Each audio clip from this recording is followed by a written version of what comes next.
নমস্কাৰ আসাম ফক ডান্স টেলেন্টৰ এটি বিশেষ অনুষ্ঠান আৰু এটি বিশেষ সময় আসাম ফক ডান্স টেলেন্টে এই অনুষ্ঠানটো কিয় কৰিব লগা হ'ল ইয়াৰ লক্ষ্য আৰু উদ্দেশ্য আপোনালোকক তিনটা ভিডিঅ'ত দিয়া আছে যদিও পুনৰবাৰ আপোনালোকক লক্ষ্য আৰু উদ্দেশ্যৰ বিষয়ে ক'বলৈ আগবাঢ়িছো আমাৰ লক্ষ্য আৰু উদ্দেশ্য হৈছে অৰ্থাৎ এই অনুষ্ঠান আৰু এই অনুষ্ঠানৰ লগত জড়িত এই খেলখনৰ লক্ষ্য আৰু উদ্দেশ্য হৈছে অসমত চলি থকা বিভিন্ন ধৰণৰ গেবলিং গেমসমূহ যেনে শ্ৰীলংকাৰ কেৰেলা লটাৰীছৰ লগতে বিভিন্ন ধৰণৰ ফৰ্ড মোবাইল এপ যেনে কেৰেলা লটাৰীছ লগতে উইন এই গেমসমূহ এটা নিচাত পৰিণত হৈছে সেয়েহে যিদৰে লোহাৰেৰে লোহাৰ কাটে ঠিক সেইদৰে নিচা আসক্ত লোকসমূহক সেই নিচাৰেৰে ট্ৰিটমেণ্ট কৰা হয় আমিও ঠিক সেইদৰে এই অনুষ্ঠানৰ যোগেদি তেওঁলোকৰ এই যি বিভিন্ন গেবলিং গেমসমূহৰ প্ৰতি আসক্ত সেই আসক্ততাক আমি দূৰ কৰিবলৈ এই অনুষ্ঠান আৰম্ভ কৰিছো এয়াই আমাৰ মূল লক্ষ্য আৰু উদ্দেশ্য আমি প্ৰথমেই কৈছো যে এই খেলখন সম্পূৰ্ণ বিনামূলীয়া ইয়াত কোনেও এটকাও পইচা দিব নালাগে যদি আপুনিও যদি ভাবি আছে বা আপুনিও যদি আমাৰ ভিডিঅ' আজিহে চাইছে তেন্তে স্ক্ৰিনত নাম্বাৰ দিয়া আছে এই নাম্বাৰত আপোনালোকে হোৱাটছআপ কৰিব পাৰিব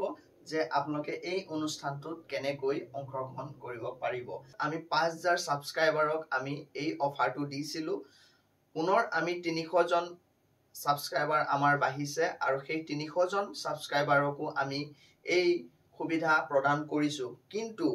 অনাগত দিনত যদি কোনো লোকে বা আমাৰ নতুন সাবস্ক্ৰাইবাৰে যদি এই অনুষ্ঠানৰ লগত জড়িত হ'ব বিচাৰে তেন্তে আমাৰ ইউটিউব চেনেলৰ পৰা আপোনালোকে মেম্বাৰশ্বিপ ল'ব লাগিব এইখিনিতে আমাৰ দৰ্শকক এটা কথা কৈ থওঁ আমাৰ সকলো দৰ্শকৰ মৰম চেনেহ আৰু আমাৰ প্ৰতি থকা আপোনালোকৰ যি বিশ্বাস সেই বিশ্বাসক শ্ৰদ্ধা জনাই আমি সৎৰূপে এই খেলখন পৰিচালনা কৰিম বুলি প্ৰথমেই প্ৰতিশ্ৰুতিবদ্ধ হলো আহক খেলখন আৰম্ভ কৰো আমি ইয়াত 0 পৰা 9 লৈকে মুঠ 10টা সংখ্যা ৰাখিছো আৰু সেই 10টা সংখ্যাৰ 3 গুণ বঢ়াই আমি 30টা বল ইয়াত ৰাখিছো যিসকলে 0 ধৰিছে সেই সকলে দুটা 0 পাব লাগিব ইয়াত আমি প্ৰথমে তিনটা কৈ ভৰাম ইয়াত দুটা সংখ্যা আছে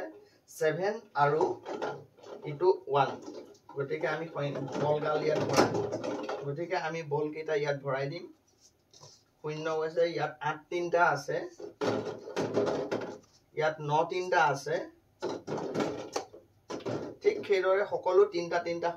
সংখ্যা আমি বল বনাই ৰাখিছো আৰু ইয়াৰে যিকোনো দুটা সংখ্যা আহি ইয়াত যোগ হলে আমি সেই সংখ্যাটোৱে ধৰি লওক 0 1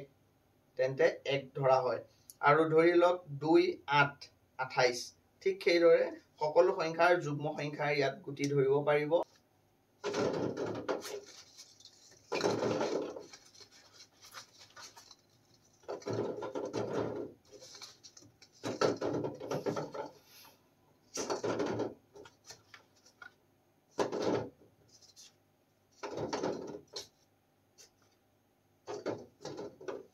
ইয়াত সম্পূৰ্ণ 30টা সংখ্যাৰ বল আমি ইয়াত ভৰালো আমি এতিয়া ঢাকনখন লগাই এইখিনি আমি মিক্স কৰিম ঢাকনখন লগাই আমি সকলো গুটি আমি মিক্স কৰিম মিক্স কৰাৰ পাছত ইয়াত কি সংখ্যা ওলাব ময়ো নাজানো আপোনালোকেও নাজানে ইয়াত মিক্স হৈ আছে সন্দেহ নহবলৈ পুনৰবাৰ আমি মিক্স কৰিম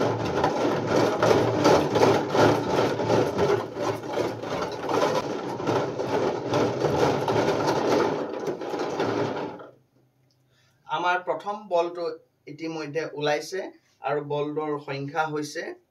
3 গতিকে আমি দ্বিতীয় বলটো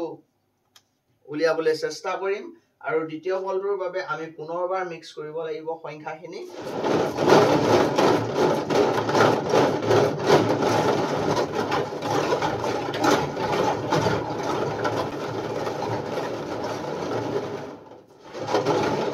এতিয়া আমি পুনৰ ঢাকনখন খুলি দিম আৰু আমাৰ সংখ্যাটো লাকি সংখ্যাটো উলিয়াবলৈ আমি চেষ্টা কৰিম দ্বিতীয়টো লাকি সংখ্যা হৈছে 4 প্ৰথমটো যেহেতু 3 হয় আৰু দ্বিতীয়টো 4 হয় গতিকে আমাৰ আজিৰ লাকি সংখ্যাটো হৈছে 34 আৰু আজিৰ খেলখনত যিসকলে 34 সংখ্যাটো ধৰিছিলে সেই সকলো অংশগ্ৰহণকাৰীয়ে আজি এই পুৰস্কাৰ পাবলৈ সক্ষম হৈছে আজি লাকি সংখ্যা হৈছে 34 যিসকলে এই পুৰস্কাৰসমূহ লাভ কৰিছে তেওঁলোকক আমি আগৰ ভিডিঅ' দুটাটো জনাইছো এতিয়াও জনাও যে তেওঁলোকে কালিলৈ খেল আৰম্ভ হোৱাৰ আগতেই এই টকা আপোনালোকে একাউণ্টত ল'ব নহলে সেই টকাখিনি আমি পুনৰ দ্বিতীয়খন খেলত আমি যোগ দিম